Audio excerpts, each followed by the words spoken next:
722 is over in England since June for the memorial of Sir Stirling Moss. And today we tried to fire up the engine, did some laps here to check if everything works, and we're happy so far. We're at the Royal Naval College in Greenwich because basically it's like a sort of stunt double for the centre of London. It's where people like Bond and such like come and film, so that they've got somewhere that looks like Whitehall but is all closed roads. This is where the camera guys have the time to sort of indulge themselves a little bit and get all those details. The car looks great from every angle, and we're really looking forward to someday where we're going to be actually taking this out on the streets of London. The 722, Stirling Moss's car, back to his house. It's going to be something really special.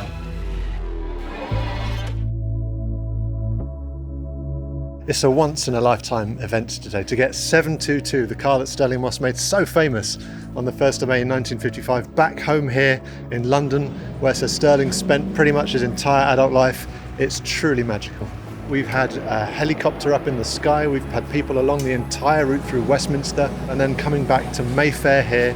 The car was filmed car to car with a tracking vehicle, and cameras inside the car as well, just to capture everything once. We had one chance to do this.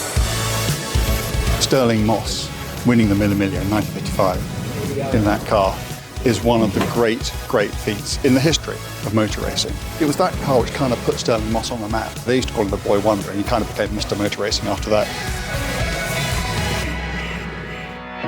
The car today is being driven by Gert Straub.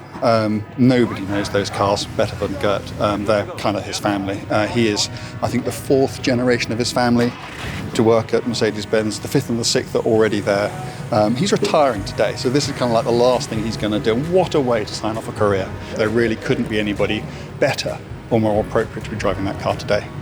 At the beginning I was a little bit nervous because there's always a pressure on the driver, but now after we are finished, it's a fantastic feeling.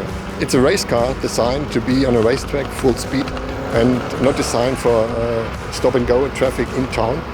But the police did a perfect job. They guided me through town, and it was comfortable for me. Going over the bridges was a special moment, seeing Big Ben left to me, but I was always fully concentrated on the car. Lady Moss has been tremendously welcoming here at her home in Shepherd Street, and also their son Elliot, who we'll see in the film as well. Without their support and active engagement, none of this would have been possible. Throughout my entire life, that race, this car, of all the cars we drove, and there are a lot, and this just meant more than anything else. I mean, it's literally etched onto the building on his balconies. My personal memory of it is from 2015, which was the 60th anniversary in Braysher, and I think the last time I ever did a public thing with him. And that was the first time I ever sat in the driver's seat and had an idea of how difficult it would have actually been.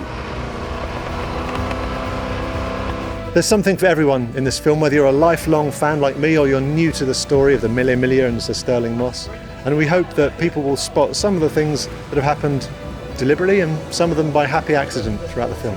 And I think it's only fitting that 722 moves to a new phase of its life, and we'll be taking her back to the museum in Stuttgart, where millions of people a year will get to see her up close and in person. And of course, for all of the rest of us, there's always this fabulous film.